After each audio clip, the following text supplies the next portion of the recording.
memang saya tak jangka langsung. Apa yang saya jangkakan jauh ke memang meleset. Dan saya ingatkan ada something yang betul-betul menguatkan apa yang kita tahu sebelum ni. Dan apabila saya berada di mahkamah tadi, saya tengok memang suasana dia tu memang membuatkan saya rasa macam saya memang tak puas hati lah, tuan-tuan dan puan-puan. Assalamualaikum warahmatullahi wabarakatuh. Salam perpaduan, salam keharmonian buat semua rakyat Malaysia. Jadi seperti mana yang kita tahu, berkenaan dengan kes majikan memukul bodyguard dia sendiri disebabkan kerana mereka ni berpuasa, maka setelah apa pihak polis dah buat semua, kertas siasatan semua dah lengkap apa semua, kan, alamak, orang nak bercakap berbunyi pelahon kau, kan. Jadi apa yang berlaku pada pagi ni di Mahkamah Kelang, Mahkamah memutuskan untuk memberi jaminan kepada majikan tersebut atau suspek ni dengan 50,000 jumlah jaminan, dan juga seorang dia punya pembantu tu 20,000 atas kesemua pertuduhan dia lah. Yang itu yang boleh saya bagi tahu lah sekarang, Dan apa yang kita jangan bagi tahu lagi, majikan ni tidak mengaku bersalah, tuan-tuan dan puan-puan. Tidak mengaku bersalah. Punyalah lebam kau pukul, kau suruh orang kau pukul, punya kau hentak kepala kau dekat dengan apa, kau hentak dengan handphone dekat kepala dia, kau sepak dia dekat public masa dekat KL, kau sepak muka dia ke depan lift, mengaku tidak bersalah, tuan-tuan dan puan-puan. Mengaku tidak bersalah. Jadi itulah dia, tuan-tuan dan puan-puan, apa yang saya nak bagi tahu kat sini. Tolong share. Kali ni saya minta korang tolong share apa yang saya nak cakap kat sini, tuan-tuan dan puan-puan. Biar semua rakyat Malaysia tahu yang kita sekarang ni kena ada perubahan dari segi undang-undang, tuan-tuan dan puan-puan. Perubahan yang kita mahukan dari segi undang-undang. Undang-undang kita lemah. Kita kena gubal, kita kena wujudkan akta baru sebelum perkara-perkara yang tadi ini berlaku dan terus berlaku macam ni. Dan yang teranainya adalah budak-budak ni, tuan-tuan dan puan, bangsa ni mengaku tidak bersalah dan diberikan jaminan. Kerana apa? Undang-undang kita lemah. Pukul satu hal dan menghina lagi tu satu hal.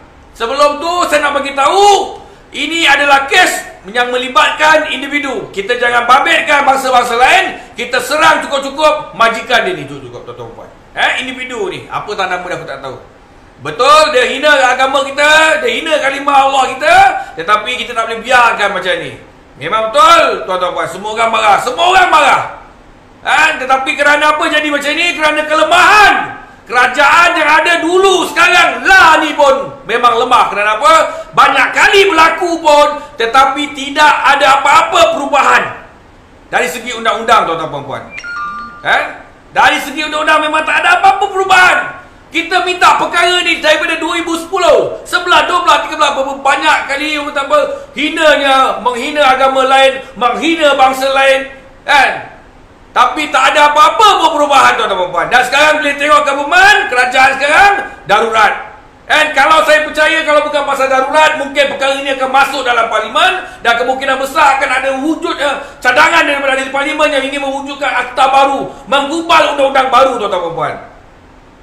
Saya punya sabar tadi dekat mahkamah, tuan-tuan dan puan, dan akhirnya saya telah disuruh balik oleh salah seorang anggota dekat sana. Saya kena akur. Saya memang tunggu nak tengok face to face dengan mereka di majikan ini. Tetapi apabila saya dinasihati suruh balik, maka saya keluar dengan hati yang tak reda. Memang saya keluar, tuan-tuan dan puan. Maka saya memang tak boleh tahan. Jadi apa yang boleh buat, inilah dia. Sekadar saya bersuara kat sini dalam media sosial, dan saya minta kepada semua rakyat Malaysia, kita kena desak kerajaan supaya wujudkan baru akta-akta baru ni dan gubal balik undang-undang lama yang ada. Mangsa, tuan-tuan dan puan-puan, masih lagi beri keterangan, turun naik, kepala polis memberi keterangan. Tetapi apabila hari ini, tuan-tuan dan puan-puan, majikan ini dibenarkan diikat jamin sebanyak 50,000 di atas apa-apa pertuduhan. Sadis tak sadis, kita tahu majikan dia banyak duit, tuan-tuan dan puan-puan. Itu pasal saya cakap. Peguam memang dia akan buat kerja dia, tu lantak dia, pendakwa raya ke apa. Tetapi inilah hakikatnya. Disebabkan kerana apa? Undang-undang kita lemah. undang-undang kita lemah, tuan-tuan dan puan-puan. Ini yang saya minta. Ya, kita desak kerajaan supaya wujudkan akta baru. Tapi nak desak sekarang tak guna. Parlimen sedang putih gantung disebabkan darurat. Kalau saya rasa darurat ni tak ada, Parlimen boleh bersidang, saya rasa perkara ni confirm akan masuk dalam Parlimen, akan dibahaskan oleh ahli Parlimen. Confirm akan ada satu, tapi itulah dia, ada ahli Parlimen sekarang ni. Ini pun satu masalah juga. Bila kita mewujudkan, kita mendesak akta baru hukum akta baru, undang-undang baru, maka perkara seperti ini tidak akan berlaku. Tuan-tuan dan puan-puan, sampai bila yang miskin ditindas, rakyat biasa ditindas, tapi mereka golongan-golongan kayangan ni yang ada duit, senang, bebas, buat apa saja, tuan-tuan dan puan-puan. Buat apa saja, tuan-tuan dan puan-puan. Mereka ada duit, undang-undang seperti mereka boleh bayar dengan duit, tuan-tuan dan puan-puan. Boleh nampak hari ni apa yang terjadi dekat Kelang. Mangsa dua orang ni dipukul, dihina disebabkan kerana mereka ni berpuasa. Ini adalah majikan. Tetapi korang boleh nampak sekarang, apabila kita ni pihak polis nak bagi dah cukup kena siasatan, nak hentak tu cukup kat mahkamah, tetapi apa jadi? Mengaku tidak bersalah. Dia dah hentak budak tu cukup-cukup sampai lebam-lebam, gambar dah ada, semua dah cukup dah. Mengaku tidak bersalah, mahkamah lepaskan dengan jaminan RM50,000. Kan, nak cakap lebih-lebih tak boleh, tuan-tuan dan puan-puan. Pasal apa kan kita kena tuduh hina mahkamah? Tetapi inilah dia keadilan yang kita orang dapat. Daripada malam pertama saya turun ke balai, berhimpun bersama-sama dengan rakan-rakan lain, hari kedua, hari ketiga dah sampailah ni diberi jaminan, tuan-tuan dan puan-puan. Ini memang tak masuk akal. Ya, betul mendatangkan kecederaan. Itu saya cakap. Apabila adanya akta baru, sekiranya wujudnya akta baru, yang mana kau tak boleh hina agama orang lain, kau tak boleh hina bangsa lain, tak boleh usik institusi diraja yang boleh mengugat perlembagaan, keharmonian, perpaduan, hukumnya jangan dijamin. Jangan dijamin, tuan-tuan dan puan-puan. Saya percaya, tuan-tuan dan puan, kalau kita diamkan kes ni, maka ni akan berlalu macam tu je. Saya takut sekiranya sekarang ni ada orang-orang tengah yang sedang buat kerja.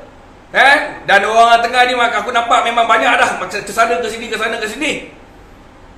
Yang jadi mangsa kita, tuan-tuan dan puan, rakyat kesian ni. Saya kejap lagi akan bersama dengan brother dua orang ni. Saya akan pergi jumpa dua orang kejap lagi. Kita ada urusan sedikit. Tapi itulah dia. Saya telefon dia tadi bagi tahu. Mereka risaukan keselamatan dia. Apabila dia dapat tahu yang majikan ni dijamin, mereka risaukan keselamatan dia. Keselamatan keluarga dia. Sampai kan cakap, bang, mana kita nak suruh kereta ni, bang? Saya cakap, jangan kita takut. Saya beri jaminan tak akan ada orang berani sentuh korang, saya cakap. Tuan-tuan dan puan-puan, ini sudah melampau. Korang tengok apa trauma yang mereka hadap sekarang ni. Sampai macam tu cakap dengan saya, tuan-tuan dan puan. Saya memang bersama dengan orang. Mengadu dengan saya, kita nak suruh mana ni, bang? Kita nak suruh mana? Mereka takut. Apabila majikan dia dah keluar, dah beri jaminan, mereka takut. Saya cakap jangan risau. Pihak polis ada, pihak polis boleh pantau semua ni. Jangan cakap. Negara kita tak teruk lagi. Tetapi macam mana dengan trauma, kena pukul, tuan-tuan dan puan. Dan bos dia diberi jaminan RM50,000 je. RM50,000 je, tuan-tuan dan puan. Ini mengarut. Tak boleh terima akal. Dipukul kerana berpuasa, tetapi dilepaskan macam tu saja. Macam tu saja. Cuba kalau orang biasa, tuan-tuan dan puan, kalau kata saya lah ambil pisau, acu, aku bunuh kau, saya buat satu hukutan pada individu ni. Contoh boleh sesiapa saja, adakah saya akan dilepaskan macam tu? Adakah saya akan dikenakan jaminan? Inilah dia, tuan-tuan dan puan. Kerana apa? Kerana dia duit. Cerita pun saya pun tak tahu kat mana mistake, kat mana silap ni, tuan-tuan dan puan. Inilah dia. Inilah dia, tuan-tuan dan puan. Jadi saya harapkan kepada semua rakyat Malaysia, kita kena ubah, kita kena desak kerajaan supaya wujudkan akta baru, gubal undang-undang balik. Sekarang zaman dah 2021, multimedia, media sosial apa semua macam-macam dah. Dah kena ubah dah. Dengan isu pemandu mabuknya, dengan isu penghinaan terhadap institusi diraja. Hari ni korang tengok satu gambar Permaisuri yang di Pertuan Agong. Raja Permaisuri Agong kita korang boleh nampak. Si Fahmi Riza ni dihina cukup-cukup. Dia wayang-wayang macam tu. Dia ni dia. Dia main-mainkan gambar tu. Ini dah mengarut. Jadi lepas tu yang baru-baru ni kecoh dekat dekat Kuala Selangor. Yang mana korang boleh nampak yang lukisan tu bogel, perempuan bogel lukisan tu. Apa benda ni? Jadi kalau adalah wujudnya akta ataupun undang-undang baru, Saya percaya perkara-perkara takkan terjadi. Tidak akan ada orang berani menghina bangsa lain, menghina agama lain. Saya percaya takkan berani. Pasal dia tahu hukuman dia berat. Inilah dia tuan-tuan puan. Sampai bila kita nak biar macam ni? Saya mintalah kepada semua rakyat Malaysia yang sedang menonton live saya ni, tolong bangkit, desak kerajaan sekarang ni tuan-tuan puan. Wujudkan akta baru, wujudkan undang-undang baru tuan-tuan puan, supaya ianya tidak berlaku lagi pada masa akan datang. Sampai bila tuan-tuan puan? Apabila agama dihina, bangsa dihina, diperlekehkan macam ni, kita hanya mampu berpeluk tubuh, kita desak-desak tetapi tidak dapat. Akhirnya mereka lepas. Mereka lepas tuan-tuan dan puan. Diberi jaminan. Pasal apa? Mereka ada duit. Mereka ada duit tuan-tuan dan puan. Bila duit macam-macam boleh ada, boleh jadi. Kita mengharapkan tu. Sekarang ni kita tunggu sama adakah bajikan ini dikenakan tuduhan di bawah AMLA ke apa. Kita tunggu. Kita tunggu tuan-tuan dan puan. Pasal apa dia disiasat sebelum ni? Disiasat, ditahan dan disiasat atas AMLA dan juga kegiatan wang haram. Kita tunggu. Tetapi berkenaan dengan mendatangkan kecederaan, menghina bangsa ni, mengeluarkan kata-kata habis yang dia cakap, mohon maaf kepada yang Dipertuan Agong, lepas tu kepada rakyat Malaysia, kepada tu yang dicakap yang tangan bergari tu. Apa yang dia cakap tu? Dia minta maaf kalau kata-kata dia menyinggung perasaan. Apa boleh kata tu? Memang tak patutlah tuan-tuan. Saya tak boleh terima lah ni. Bila bekat mahkamah tadi memang saya nak sangat, tapi dah disuruh balik, kita kena balik lah. Kena kau bila buat apa, bila pilih anggota suruh kita pergilah. Tak boleh buat apa. Tak boleh tahan lah tuan-tuan, tak boleh tahan lah. Saya mengharapkan semua kita kena desak, tolong ketepikan korang punya ideologi ni. Satu lagi ni, kepada pentasuk-tasuk politik ni, tolong ketepikan ideologi politik korang. Masa inilah kita bersama desak kerajaan supaya wujudkan akta baru, wujudkan undang-undang baru. Apabila parlimen bersidang ni, parlimen pun tak bersidang, undang-undang apa darurat apa semua macam mana tuan-tuan puan? Besok bila parlimen dah bersidang, benda ni dah slow. Jangan kita kena keraskan benda ni tuan-tuan puan. Kita kena keraskan. Jangan, saya bukan minta korang perang. Tak payah, tak perlu kita nak bergaduh dengan orang-orang, tak perlu. Saya bukan minta tu. Saya bukan minta korang pergi serta ada, tak perlu. Kita cuma minta sekarang kerajaan sekarang ada ni, kita desak. Minta pertubuhan-pertubuhan NGO bukan Islam ni apa, yang bukan Islam ke, yang Islam ke, semua rakyat Malaysia tak kira lah. Anda Melayu, Cina, India bersatu hati supaya wujudkan akta baru yang boleh menggugat akta baru, undang baru yang mana kita boleh kenakan kepada mereka-mereka ni, yang boleh menggugat keharmonian, yang boleh menggugat perpaduan rakyat negara kita ni, dikenakan hukuman yang berat. Jangan bagi jaminan, jangan bagi lawyer, betul-betul kita hukum cukup-cukup. Tak kisah dia budak ke, dia makcik ke, atuk ke, nenek ke, itu je ubat dia tuan-tuan dan puan. Itu je kita patut ajar. Jangan bagi muka lagi dah. Jadi saya mohon kepada semua rakyat Malaysia, tolong kita desak kerajaan supaya wujudkan benda ni semua. Jangan hangat ayam ni tuan-tuan puan. Besok kena kat bangsa korang baru kau fikir. Besok kena kat bangsa korang baru kau fikir. Sampai bila nak macam ni? Sekarang yang kita kena buat tuan-tuan puan. Aku jangan tak tepuk-tepuk meja ni. Allah bagi geramnya aku. Tolonglah tuan-tuan puan. Saya memang dah tak boleh lah. Saya rasa kalau kita diamkan benda macam ni, kita jadikan ini sebagai contoh. Aku banyak duit, korang boleh nampak Tokey dia banyak duit. Nak bekerja dengan dia, tak payah semayang. Makan pun kena pakai sudu tuan-tuan puan. Jangan pakai tangan. Betapa resisnya majikan ini. Betapa resisnya majikan ini. Tapi kita jangan salahkan orang lain, kita salahkan majikan dia seorang saja. Jadi kita harap pada ahli politik, kalau sana pun tolonglah. Tolong fikir sikit. Jangan fikir korang nak senang, nak kuasa. Kalau fikir kerajaan sekarang pun kau boleh nampak. Aku bukan nak blame kerajaan, tetapi bila kita cakap pasal kerajaan, kita kena panggil dengan polis, bagi keterangan. Tuan tak boleh kutuk kerajaan, tak boleh kutuk kerajaan. Saya nak cerita sikit lah. Alang-alang dah buka, saya buka. Saya kena panggil dengan IPD dan Wangi 2 minggu, 3 minggu yang lepas. Kerana apa? Saya mempertikaikan kuarantin ahli-ahli politik yang baru balik daripada luar negara. Dikenakan 3 hari, tetapi rakyat dikenakan 10 hari. Bila saya bersuara benda tu, saya dipanggil. Kenapa? Kerajaan tak nak orang kritik. Kerajaan yang perfect. Saya bagi tahu ini bukan kerajaan yang perfect tuan-tuan puan. Sepatutnya kerajaan kena peka benda-benda macam ni. Terus terang, kita nakkan satu perubahan. Kau daripada PN kau cakap macam ni, bawa kepada PH bawa macam ni, sama kepada PN. Sampai PN kau buat darurat, parlimen tak boleh bersidang. Apa kebendanya ni? Bila berlaku kes-kes macam ni, kat mana lagi suara rakyat nak bersuara kan? Patutnya kat parlimen. Tetapi parlimen bila dah digantung, tak boleh nak bersidang. Apa yang jadi sekarang ni? Kepada siapa lagi rakyat nak bercerita ni, nak mengadu? Wakil rakyat pun tak boleh buat apa, tuan-tuan dan puan. Tak boleh tahan. Nanya budak tu lah, kena, kan? Saya memang tak boleh lah nak apa, buat live dengan mereka ni. Saya kena jaga cukup. Sampaikan trauma, takut. Bang, mana bang nak suruh kereta bang, macam mana ni bang? Tak apa cakap, tak perlu risau. Kita ada PDRM. Tapi inilah dia. Inilah dia. Banyak kali dah berlaku. Tetapi ujung-ujungnya individu tu bebas.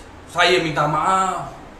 Maaf. Tetapi hati yang terguris ni macam mana ni, tuan-tuan dan puan? Disebabkan kerana kita ada perlembagaan, kita hormat pada perlembagaan, kita ada undang, kita kena hormat undang kerana kita rakyat Malaysia, kita akur. Walaupun pedih tapi kita akur. Tetapi jangan sesekali korang mencuba buat macam ni lagi, ngapi-ngapikan lagi. Kan? Kita orang dah penat. Orang kata mempertahankan, kita tahan. Jangan disebabkan kerana kau seorang habis semua kita bergaduh semua sendiri. Tolong. Kita tak nak macam tu. Tapi ini, dalam hal ini, saya boleh cakap kelemahan undang-undang negara kita, tuan-tuan puan. Ini adalah kesilapan yang paling besar saya rasa, di mana kelemahan undang-undang kita, tuan-tuan puan. Undang-undang kita ni memang kena gubal, memang kena ubah. Sampai bila kita nak biar? Tetapi kalau kata undang-undang, kita kutuk menteri, kita kutuk kerajaan, tiba-tiba datang terus 3 paku angkat gari terus bawa pergi balai. Pasal apa? Kita kutuk kerajaan, kita kutuk ni. Tapi bila benda-benda macam ni, bila kita minta gubal undang-undang, wujudkan akta baru supaya ianya lebih, rakyat Malaysia ni lebih faham. Jangan hina, jangan kutuk bangsa-bangsa lain ataupun agama lain, tak kisahlah apa bangsa pun, kan, akan dikenakan tindakan yang sekeras-kerasnya. Tak ada. Pasal apa? Lawyer akan buat kerja. You tak perlu ni dah. Tak, dia boleh nampak dah. Kau boleh nampak. Sedih tuan-tuan dan puan. Kerana lemahnya undang-undang kita ni, banyak perkara-perkara yang berlaku di depan mata kita lepas macam tu saja. Bila kita ambil tindakan sendiri, kita membelakangkan undang-undang, tolong jangan. Kita adalah rakyat Malaysia yang patuh pada undang-undang, kita adalah menjadi contoh kepada mereka yang lain. Saya bukan nak mengajar anda buat benda tak elok, tidak, tetapi ini sebagai satu peringatan. Kita kena ikut undang-undang, tetapi apabila undang-undang kita lemah, kita tak boleh buat apa. Inilah dia. Jadi kita mohon kepada ahli-ahli parlimen, ahli-ahli politik yang luar sana, gunakanlah kuasa korang yang korang angkat sumpah untuk menjaga, untuk membawa seorang rakyat. Bawalah ke parlimen. Tapi tak guna, parlimen pula kena gantung. Kena darurat, tak boleh buat apa. Kan? Tak boleh buat apa. Jadi kita minta juga pada SPRM tolong pantau kes ni. Kerana apabila ianya melibatkan high profile, melibatkan duit yang berjuta-juta masuk ni, ia akan pasti akan ada benda-benda yang kita tak jangka akan berlaku. Tolonglah tuan-tuan dan puan. Saya minta. Saya akan cuba terus. Sebelum saya akhiri live saya ni, saya nak pesan satu. Ini adalah masalah individu majikan dia. Tolong jangan libatkan bangsa-bangsa yang lain. Dan saya percaya semua rakyat Malaysia tahu bahawasanya bila bulan puasa ni mereka menghormati orang-orang yang berpuasa ni. Cuma ada segelintir mereka ni dalam otak dia, aku tak tahu kat mana, ataupun racist sangat. Tolong jangan libatkan yang lain. Ini adalah isu majikan dia. Kita hentak cukup majikan dia ni. Kan? Dijamin. Kan? Okey, tak apa. Biarkan. Kita tunggu saja apa yang berlaku. Kita tengok kan macam mana step lepas ni, tuan-tuan dan puan. Itu saja daripada saya. Terima kasih kerana bersama-sama dengan kami ni, kan. Walaupun saya tak boleh nak bawa mereka ni selap depan mata korang, tapi terima kasih kerana orang kata apa, support. Begitu juga dengan NGO-NGO lain yang bersama-sama dengan kita daripada awal hingga akhir sampai sekarang ni. Kita masih lagi. Saya akan follow kes ni walaupun orang kata apa, benda ni memang kita terpaksa pandang dari jauh. Kita akan follow, kita akan tengok betapa lemahnya undang-undang negara kita ni. Silap-silap saya pun kena panggil ni apabila keluarkan statement macam ni. Tak apa, saya terima. Assalamualaikum, salam perpaduan, salam keharmonian.